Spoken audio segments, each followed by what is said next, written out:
You are now listening to TheGrio's Black Podcast Network, Black Culture Amplified. This is not a test. This is your emergency broadcast system announcing the commencement of the annual purge sanctioned by the U.S. government. Weapons of Class 4 and lower have been authorized for use during the purge. Y'all heard, right? I hope y'all got y'all like bow and arrows and what do preppers get? I guess you got to get an axe. You always need an axe and a chainsaw. And wait, y'all haven't heard? It's got 2 more months and the purge will be here. Oh, y'all haven't heard? Well, in that case, welcome to TheGrio Daily, the only podcast that's going to tell you about the coming Negro Purge. I'm world-famous white peopleologist Michael Harriot, and this is TheGrio Daily. If you haven't heard about this, Illinois and a few other states in the country have either passed bills or have suggested bills, legislation, that people are calling purge laws. Illinois will be the first state in the nation to end cash bail starting next year. And that is sparking a concern that more criminals could be out on the street. The new law that goes into effect January 1st, 2023, gets rid of cash bail entirely. It also limits who can be arrested and held in jail based on the crime they're alleged to have committed. Basically, these are laws that say that many of the things that you could be arrested for and put in jail, you can no longer be detained for. Some of them are as serious as assault and battery, drug dealing, and people are saying they're just gonna give people a ticket for attempted murder.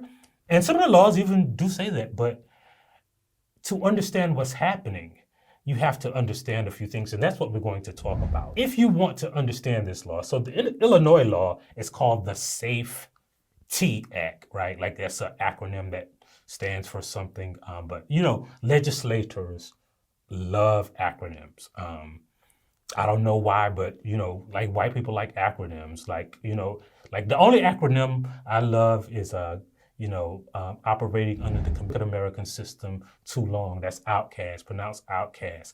And, the good die young over mostly everything. That's Goody Mob. But, besides those two, I don't subscribe to most acronyms. I don't believe in acronyms.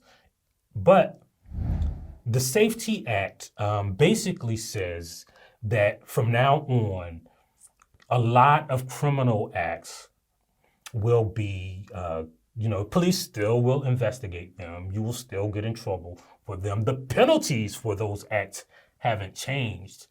It's just that, when you're arrested for them, they'll pick you up, book you, and then a judge will determine if you're a threat to society, and then release you. And people are saying that this is crazy. For instance, usually I know you've probably seen this, a white person will kill somebody and they'll get a $18 bond, and then a black person will get caught, spitting out of his window at the police and get a $2 million bond. And we're raise the bond, or, you'll always hear somebody talking about, a random person was murdered by someone who was out on bail. And so that shows that, our bail laws are too lax. But what these so-called purge laws address is an issue that I have been screaming about for a long time. So first you have to know that the American Constitution says that you can't criminalize, it outlaws what we used to call pauper's prison. Basically, you can't criminalize somebody. It's not a criminal offense to be poor. And not only is it not a criminal offense to be poor, you can't incarcerate somebody for not being able to pay a debt.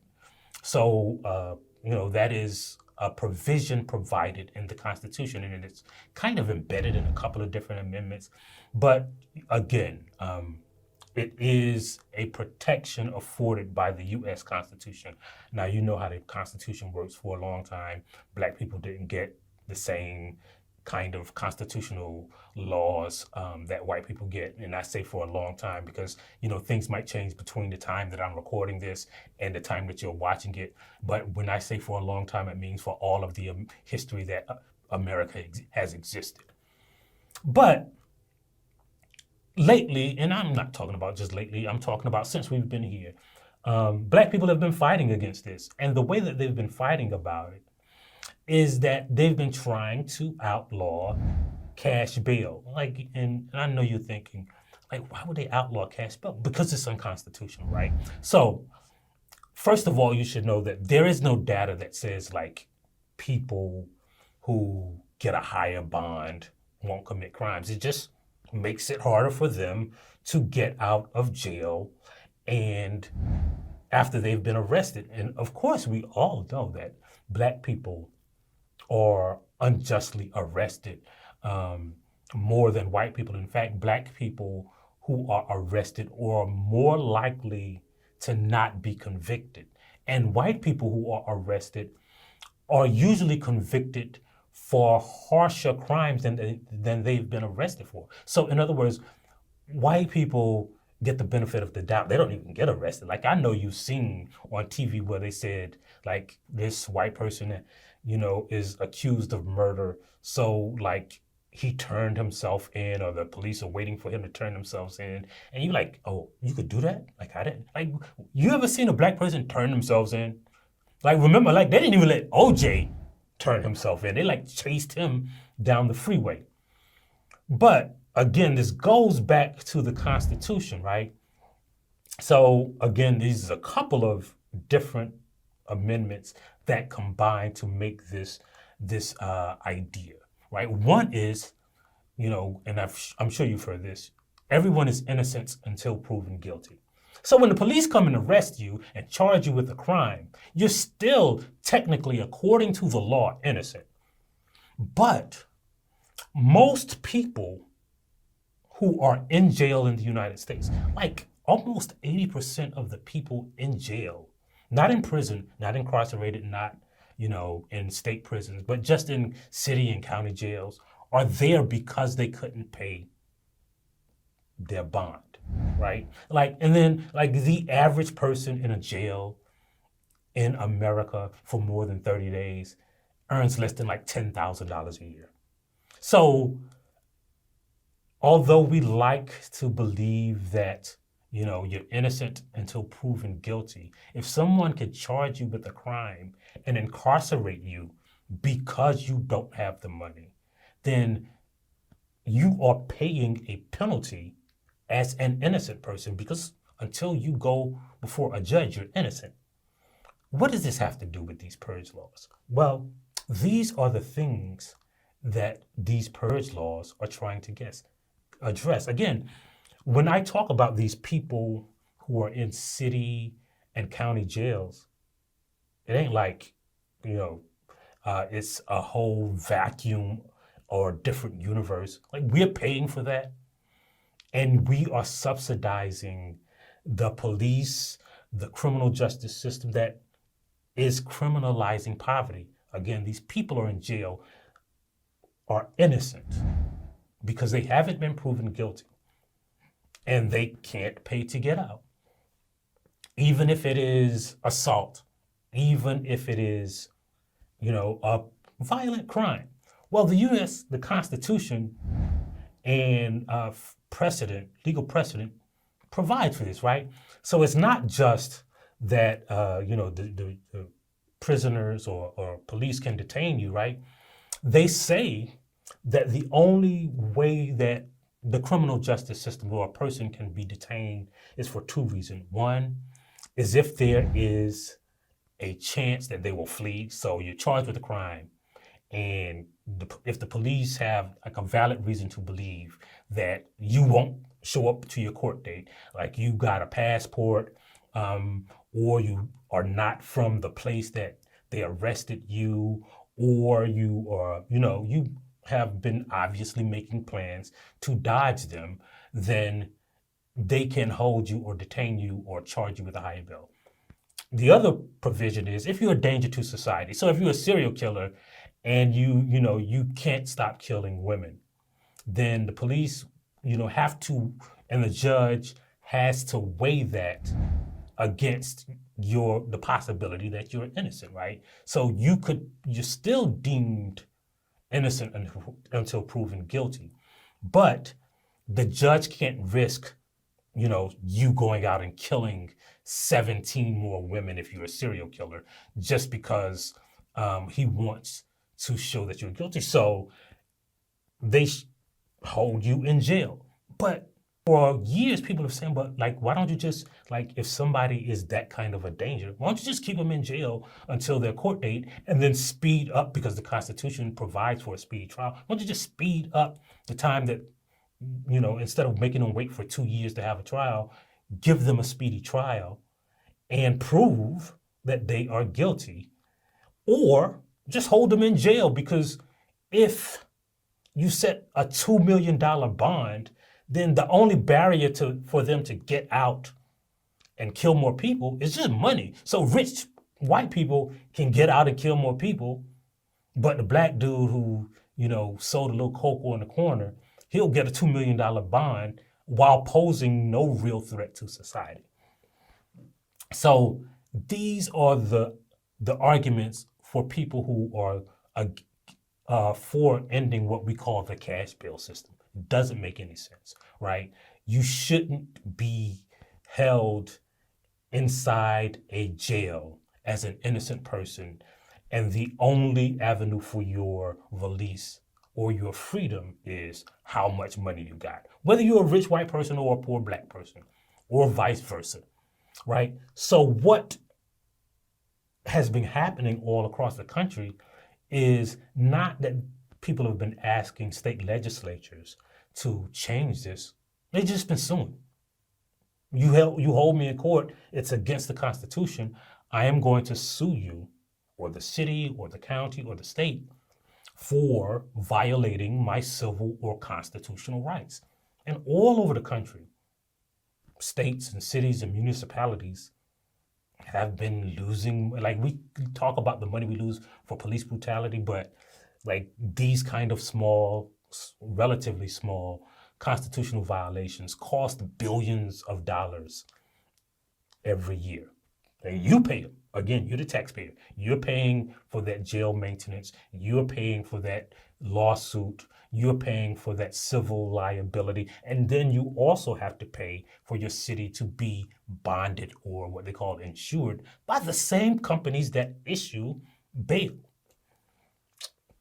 So these new laws are addressing that, not because they're doing the right thing, not because of a woke agenda, not because liberals have taken over, not because we want to, release the purge on a city, because the Constitution says it. And here's the thing, right? There are cities that have been doing this for years. Los Angeles has quietly been doing this for a year. And guess what happened? It makes cities safer. You're like, how the hell does it make cities safer to let people out of jail? Well, if you're in jail for 30 days and you make less than $10,000 a year and you're released, you're found innocent or guilty, when you're released, what option do you have in the society that we live in besides crime? Right? None. So we've been not only incarcerating, because it is incarceration, innocent people, but let's say you're innocent. Or let's say you're on the precipice of becoming a criminal and you're arrested and you got to spend a bunch of time in jail for a crime, whether you committed it or not. You got to spend a bunch of time in jail. Who's in that jail with you? What are you learning? You're learning from other people who are criminals. And it changes your values. If you had leaned towards criminality in the first place, now it's like somebody sending you to crime college. So it not only increases poverty, but it also criminalizes stuff like drug use, right? Because if you are arrested for possession and you have the disease of addiction, then when you get out, you're not going to get treatment because you don't have the money now, you don't have a job now, and you've been incarcerated. So you're more likely to commit a crime to facilitate your addiction.